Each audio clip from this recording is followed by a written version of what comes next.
Waalaikumsalam warahmatullahi wabarakatuh. Bagaimana kabarnya Bu? Alhamdulillah sehat. Seperti kita lihat pada saat ini dalam keadaan sehat walafiat. Alhamdulillah. Mudah-mudahan kita semua diberikan kesehatan oleh Allah Subhanahu wa taala dalam menjalankan setiap aktivitas kita. Amin amin amin. Baik Ibu, sesuai dengan janji kita pada hari ini, saya akan melaksanakan wawancara terkait dilema etika terkait nilai-nilai kebijakan dalam pengambilan keputusan yang Ibu lakukan di sekolah ini. Ini juga berkaitan dengan tugas saya sebagai calon guru penggerak. Ya. Jadi saya ucapkan terima kasih banyak Bu. Bagaimana siap wawancara? Alhamdulillah, insya Allah pada hari ini siap untuk melakukan wawancara. Oke, terima kasih Bu.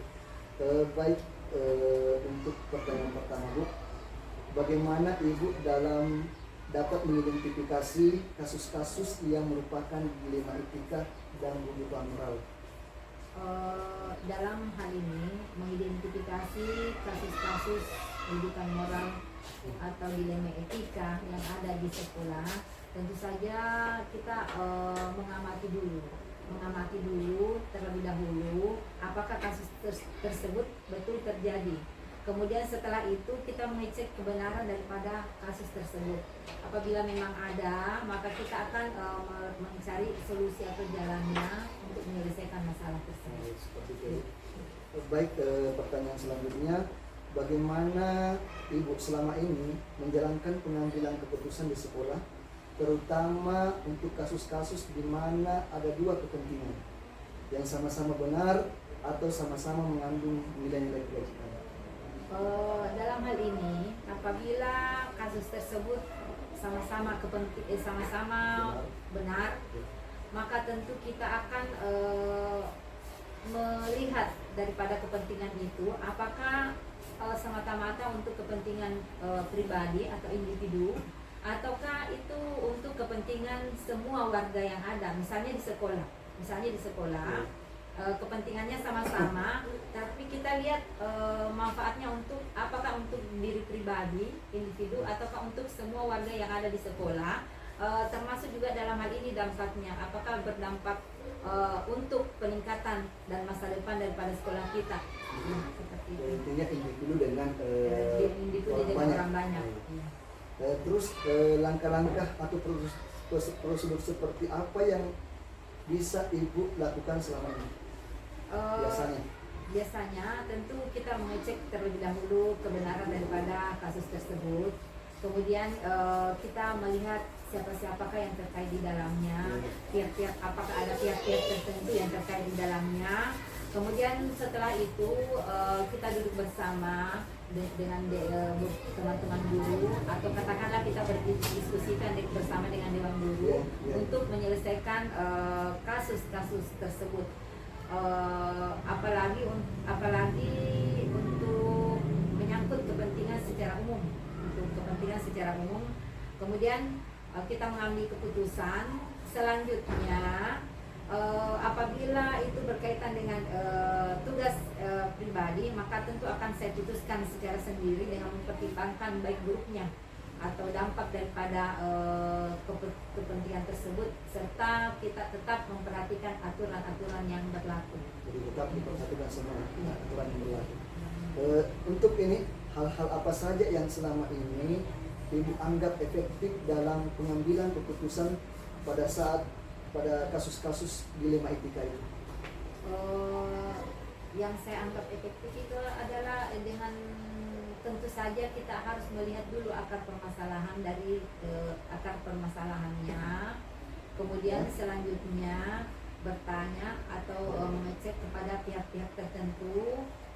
Dalam hal ini apabila kita butuhkan daripada pihak pengawas, kita berdiskusi dengan pihak pengawas, dengan pihak-pihak yang terkait di dalamnya. Kemudian kita mengambil keputusannya secara adil dan terbaik untuk membuat keputusan tersebut. Jadi intinya melibatkan seluruh pihak yang berkepentingan di sini. Melibatkan seluruh pihak yang berkepentingan, kemudian dalam mengambil keputusan itu secara adil. Betul. Ya, secara adil. Baik, selanjutnya Ibu, hal-hal apa saja yang selama ini merupakan tantangan ibu dalam pengambilan keputusan pada kasus-kasus dilema etika? Yang menjadi tantangan terkadang dilema etika itu kan terkadang kita mau memutuskannya sesuai dengan aturan yang berlaku, akan tetapi timbul ada yang namanya perasaan kasihan, rasa kasihan atau rasa iba atau rasa apa. Inilah yang menjadi aturan dengan rasa kasihan ini. Jadi antara aturan yang berlaku dengan rasa kasihan terhadap orang tersebut. Nah, inilah yang menjadi hambatan buat kita dalam hal menentukan yang solusinya. Selanjutnya Bu, apakah Ibu memiliki sebuah tata kelola atau jadwal terutama dalam sebuah penyelesaian kasus dilema etika? Apakah Ibu langsung menyelesaikan di tempat atau memiliki sebuah jadwal untuk menyelesaikannya? Bagaimana bentuk dan prosedur yang seperti apa yang Ibu jalankan? Kalau apabila ada kasus yang terjadi, tidak ada jadwal yang khusus. Apabila ada yang terjadi, maka tentu kita akan menyelesaikan pada saat itu juga, secepat mungkin. Kita lihat dari segi kasus yang terjadi. Kalau misalnya ringan, maka kita selesaikan pada saat itu juga dengan tanpa melibatkan pihak-pihak lain. Atau apabila kasus itu merupakan kasus yang berat, maka tentu saja kita utamakan itu bermusyawarah dengan orang lain yang terlibat di dalamnya untuk memutuskan daripada kasus yang terjadi tersebut. Luar biasa sekali Bu. Selanjutnya, adakah seseorang atau faktor-faktor yang selama ini mempermudah atau membantu Ibu dalam pengambilan keputusan terkait kasus-kasus dilema etika? Ya, tentu saja ada. Faktor lingkungan di mana kita berada. Misalnya kita di sekolah, tentu kita melibatkan teman-teman guru, dewan guru, dan apabila perlu kita libatkan dari dewan pengawas sekolah yang merupakan pembina untuk setiap wilayah-wilayah tertentu di sekolah kita. Betul sekali. Ini yang terakhir Bu ya. Dari semua hal yang telah Ibu sampaikan, pembelajaran apa saja yang dapat dipetik dari pengalaman Ibu mengambil keputusan terkait dilema etika? Pengalamannya tentu banyak sekali. Bahwa kita ketahui dalam hidup itu pasti ada suatu persoalan, ada sebuah masalah yang kita hadapi. Tetapi semua masalah yang kita hadapi itu pasti ada jalan keluar, ada solusinya. Nah, untuk supaya kita dapat mudah mendapatkan solusinya, jalan keluarnya, jangan bekerja sendiri. Tentu kita diskusikan bersama dengan yang lainnya, kemudian mengacu pada aturan-aturan yang berlaku, kemudian dengan mempertimbangkan dampak daripada kasus tersebut, baik buruknya, dan untuk kepentingan, terutama untuk kepentingan peningkatan daripada masa depan sekolah kita ke arah yang lebih baik. Jadi intinya ini setiap keputusan berpihak kepada siswa. Ya. Walaupun ada dilema-dilema yang tetap kita berpihak kepada orang banyak. Ya, berpihak kepada siswa orang banyak. Betul sekali. Saya kira luar biasa sekali percakapan kita hari ini Bu. Ada banyak hal yang saya dapatkan dari Ibu. Mudah-mudahan ini menjadi pembelajaran buat saya ke depannya. Ya. Sebagai pemimpin, saya banyak belajar dari Ibu. Saya ucapkan terima kasih banyak Bu. Saya juga mengucapkan terima kasih banyak. Terima kasih banyak untuk hal ini. Dengan harapan semoga apa yang menjadi tujuan daripada kegiatan guru penggerak ini bisa membawa perubahan yang lebih baik untuk sekolah kita ini. Mudah-mudahan. Terima kasih banyak Bu. Mohon maaf telah mengganggu waktu Ibu. Terima kasih. Assalamualaikum warahmatullahi wabarakatuh. Waalaikumsalam warahmatullahi wabarakatuh.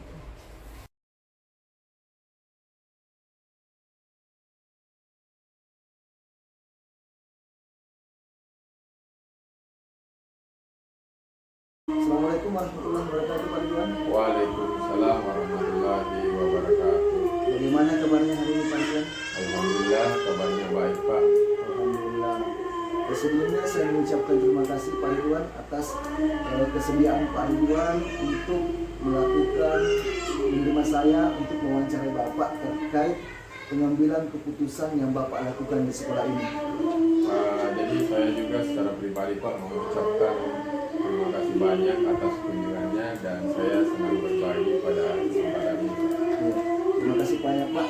Jadi inti dari tujuan saya di sini Pak, ini menggali atau belajar kepada Bapak terkait cara-cara atau tata cara atau bagaimana proses pengambilan keputusan yang Bapak lakukan di sekolah yang Bapak pimpin ini.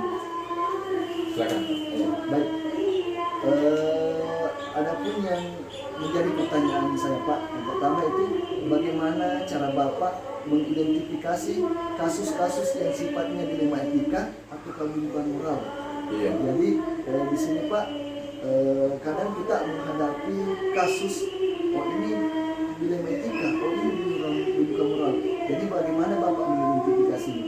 Ya baik, pada dasarnya dan pada umumnya di setiap sekolah pasti para guru maupun kepala sekolah mengalami yang namanya dilema etika dan bujukan moral. Cara saya mengidentifikasi terkait yang mana ini dilema etika, yang mana bujukan moral. Kalau dilema etika itu Pak yang saya tahu adalah ketika sesuatu itu diperhadapkan antara benar dengan benar, di mana kita harus memilih salah satunya di situ Pak. Kemudian yang termasuk bujukan moral di sini ketika kita dihadapkan antara benar atau salah. Jadi Bapak mengidentifikasi antara benar dan benar, Ya. itu bujukan moral dan dilema etika Pak ya. Iya. Dan bujukan moral adalah benar dan salah. Benar. Pertanyaan selanjutnya Pak, bagaimana Bapak selama ini dalam mengambil keputusan, terutama dalam benar dan benar tadi, bagaimana pengambilan keputusan yang Bapak lakukan, terutama dalam benar dan benar tadi? Karena terkadang ada kita diperhadapkan dilema antara benar dan benar ini. Bagaimana Bapak mengambil keputusan tersebut? Ya, jadi di dalam pengambilan keputusan Pak itu tidak perlu kita langsung dalam mengambil keputusan. Kita lihat dulu seberapa urgen kita butuh respon cepat dalam pengambilan keputusan. Seberapa besar masalahnya. Jika masalahnya berat Bapak, maka kita harus berpikir sebelum bertindak. Nah, apalagi kalau menyangkut masalah ini menyangkut masalah sekolah, itu butuh pertimbangan. Maka sesuai dengan pengalaman yang saya lakukan, yang pertama itu yang saya lakukan mengenali dulu nilai-nilai apa nih yang bertentangan dari sebuah masalah tersebut. Apakah contohnya misalnya apakah terkait individu atau kelompok dan lain-lainnya seperti itu. Setelah itu saya akan menentukan atau mencari siapa nih yang terlibat di dalam masalah tersebut. Apakah yang terlibat adalah guru atau orang tua murid atau kepala sekolah. Ya. Selanjutnya yang ketiga yaitu yang saya lakukan yang ketiga adalah mengumpulkan fakta-fakta. Fakta-fakta itu sebenarnya lebih daripada agar supaya kita memperoleh informasi akurat seperti apa sebenarnya kejadian tersebut, itu perlu kita telusuri lebih mendalam sebelum kita menyimpulkan. Selanjutnya kita menguji benar atau salah Pak, dan seterusnya sampai di langkah terakhir itu adalah pengambilan keputusan. Dari pengambilan keputusan yang saya lakukan tentunya tidak selamanya juga benar, maka setiap akhir pengambilan keputusan lalu kita melakukan tindakan. Dari hasil tindakan itu tentunya butuh refleksi ke depan. Butuh refleksi ya Pak? Iya. Terus Pak, dari langkah-langkah yang tadi itu, kemudian langkah dan prosedurnya itu Pak, bagaimana yang Bapak lakukan selama ini? Dari langkah-langkah tadi yang Bapak paparkan sampai pada pengambilan keputusan dan refleksinya. Iya. Terus langkah-langkah dan prosedur yang bagaimana yang telah Bapak lakukan selama ini? Iya, baik. Jadi pertama Pak, jika memang masalah tersebut bisa diselesaikan langsung sama pimpinan, maka pada saat itu saya langsung memutuskan memutuskan mengambil keputusan, tapi jika menyangkut betul-betul masalahnya berat dan menyangkut masalah sekolah, maka tentunya yang pertama itu kita harus membangun koordinasi kepada guru-guru. Jadi kita harus membangun kolaborasi, dikomunikasikan dengan baik, bagaimana kita bisa keluar dari sebuah masalah itu dan mencari sebuah solusi, karena bagaimanapun juga ide dan gagasan itu terkadang tidak boleh juga mengatakan bahwa ide dan gagasan itu yang paling tepat dari kepala sekolah. Tapi kita akan mengumpulkan ide dan gagasan yang ada, kemudian kita berpikir yang mana nih yang tepat dari kumpulan ide dan gagasan dari teman-teman itu yang kita ambil. Jadi intinya ide dan gagasan itu Pak, untuk keputusan ini kita bicarakan bersama dengan teman-teman. Jadi ketika kepala sekolah menganggap bahwa itu perlu kita bicarakan bersama. Dan terkadang ada juga yang kita putuskan secara sendiri ketika kita menganggap bahwa ini sudah tepat ketika saya putuskan secara sendiri. Begitu Pak. Betul. Jadi tergantung kita lihat lagi masalahnya. Jadi tergantung dari masalahnya itu Pak. Pribadi, kalau masalah pribadi tentunya saya langsung saja melakukan coaching. Tapi kalau menyangkut masalah sekolah, ke depannya seperti apa, itulah yang perlu kita duduk bersama. Terus pertanyaan selanjutnya Pak, selama perjalanan Bapak memimpin di sekolah ini, pengambilan keputusan itu ada yang sudah Bapak anggap sudah efektif atau belum? Jadi mungkin sudah ada beberapa yang Bapak putuskan dalam mengambil keputusan ini, apakah sudah efektif atau masih ada yang belum efektif? Iya, jadi selama ini yang saya anggap sudah efektif Pak, yaitu bagaimana para guru itu bisa menjalankan tupoksinya dengan baik, karena salah satu tantangan di sekolah juga yang kadang-kala membuat seorang kepala sekolah mengalami yang namanya dilema etika, yaitu ketika dihadapkan antara kebijakan dengan aturan. Disitulah posisi kepala sekolah seperti silet. Nah, untuk masalah-masalah yang sementara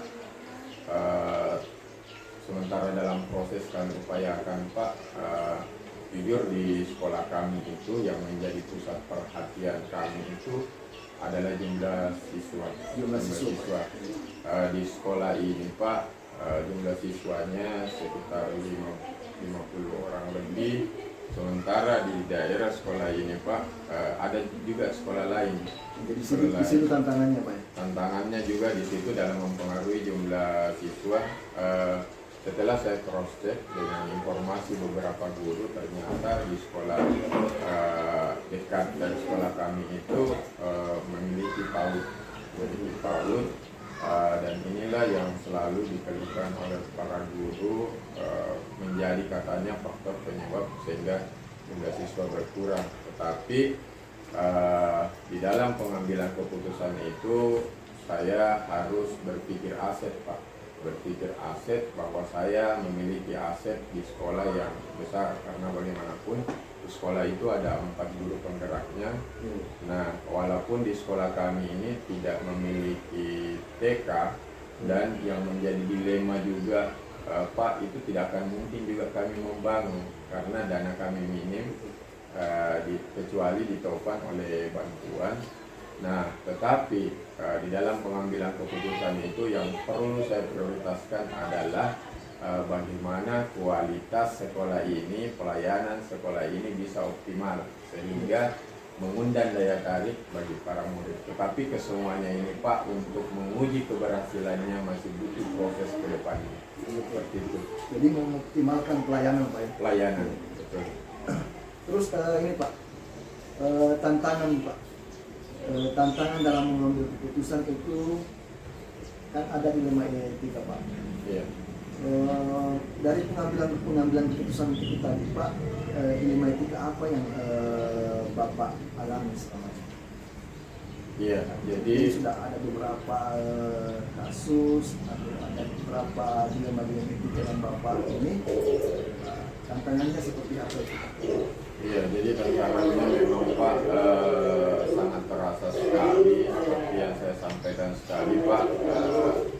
Kita nih sebagai pelayan masyarakat, sebagai abdi negara, aku saya sebagai kepala sekolah, terkadang posisi saya itu Pak seperti silet maksudnya saya dihadapkan antara kebijakan dan peraturan. Kebijakan apa? Iya, ketika misalnya ada guru misalnya yang izin atau sakit, disitulah yang terkadang bagaimana nih saya memutuskan sesuatu. Nah sementara di sekolah kami juga ini terbatas akan pengajar, tentu akan ada ruang-ruang kosong Pak. Nah, maka terkadang juga saya mengisi ruang kosong itu sebagai solusi seperti itu, karena saya tidak ingin atau membiarkan proses pembelajaran itu terhambat bagi siswa, tapi kesemuanya itu butuh proses, butuh pendekatan, butuh kesabaran, karena segala sesuatu itu tidak ada yang instan, apalagi saya baru menjabat di sekolah ini. Oh, iya. Terus Pak, apakah Bapak butuh waktu atau butuh tempat ketika ingin menyelesaikan keputusan itu? Karena terkadang seperti ini Pak, mungkin ketika kita diperhadapkan satu masalah atau dilema, apakah Bapak butuh waktu yang lebih lama ataukah tempat khusus untuk memutuskan dilema tersebut? Iya, ketika menemukan yang namanya sebuah masalah, tergantung tingkat masalahnya seberapa besar. Seperti yang saya katakan tadi, jika masalahnya besar tentu butuh waktu berpikir, butuh waktu menyimpulkan, dan butuh waktu masukan beberapa guru.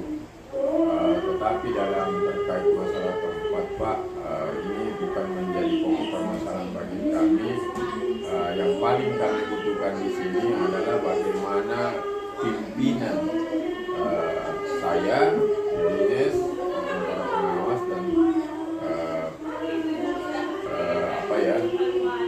semua memberikan support, memberikan motivasi secara ekstern kepada kami, sehingga menjadi daya kekuatan bagi kami dalam mengatasi persoalan-persoalan yang ada di sekolah seperti itu.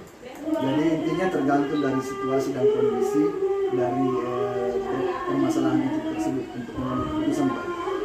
Betul. Ya, jadi tergantung situasinya seperti apa dan kondisinya seperti apa Pak. Terus ini Pak, dalam pengambilan keputusan tersebut, apakah ada orang-orang yang terlibat membantu Bapak dalam memberikan pertimbangan sebelum Bapak mengambil keputusan? Ya, jadi orang-orang yang paling terdekat itu jadi di SD Negeri 16 Laikan itu guru-guru itu sudah saya anggap sebagai keluarga, karena bagaimanapun sekolah itu adalah rumah dan guru-guru adalah keluarga. Maka tentunya di dalam pengambilan keputusan yang saya mintai pertimbangan terlebih dahulu adalah guru-guru. Ya, tetapi jika tidak menemukan sebuah solusi, maka saya akan meminta saran dari pimpinan saya. Ada kepala dinas, ya. Terus ini Pak, pertanyaan terakhir, dari semua hal yang Bapak sampaikan tadi dalam hal pengambilan keputusan, kira-kira pembelajaran apa yang dapat Bapak petik dari pengalaman Bapak mengambil keputusan selama ini? Ya, baik, dalam sebuah masalah Pak, yang pertama itu kita harus mampu membedakan mana dilema etika, yang mana bujukan moral. Kemudian di dalam pengambilan keputusan itu sebaiknya kita menggunakan 9 langkah dalam pengambilan keputusan, dan ketika masalah tersebut itu besar pengaruhnya, maka terlebih dahulu kita membutuhkan pertimbangan dari sejumlah pihak, terutama para guru-guru. Melalui rapat barulah kita menyimpulkan dan membuat sebuah keputusan. Kemudian setelah kita membuat sebuah keputusan, kita lakukan sebuah tindakan. Dari tindakan yang kita lakukan itu kita harus refleksikan untuk kesempurnaan pengambilan keputusan ke depannya. Nah, satu catatan yang paling penting di dalam pengambilan keputusan ini bahwa pengambilan keputusan itu tidak boleh dilakukan secara tergesa-gesa. Dalam artian pikir dulu sebelum bertindak. Seperti itu. Baik Pak, jadi intinya pengambilan keputusan itu tidak boleh dilaksanakan secara tergesa-gesa Iya. dan melakukan langkah-langkah pengambilan keputusan seperti apa yang Pak Patah sampaikan, 9 langkah pengambilan keputusan, Iya. dan dibicarakan bersama dengan rekan-rekan guru, berpikir dan pengambilan keputusan tidak tergesa-gesa. Iya. Baik, terima kasih banyak Pak atas waktu yang Bapak luangkan untuk wawancara hari ini. Saya mendapatkan banyak sekali pelajaran Pak dari pengalaman Bapak mengambil keputusan, ya, terutama dalam meningkatkan nilai kebajikan, ya, dalam pengambilan keputusan. Sehingga mohon maaf Pak juga apabila saya meminta waktu Bapak, dalam hal ini Bapak ada kegiatan di dinas hari ini, tapi saya meminta waktu Bapak. Ucapkan Pak kembali terima kasih banyak. Jadi saya juga mengucapkan Pak banyak terima kasih atas kunjungannya, dan saya pada dasarnya sebagai alumni guru penggerak juga Pak di angkatan ketiga, saya sangat senang berbagi Pak. Saya senang berdiskusi, apalagi diskusinya itu terkait masalah pendidikan. Ya, sekali lagi Pak, mohon maaf yang sebesar-besarnya apabila ada tutur kata saya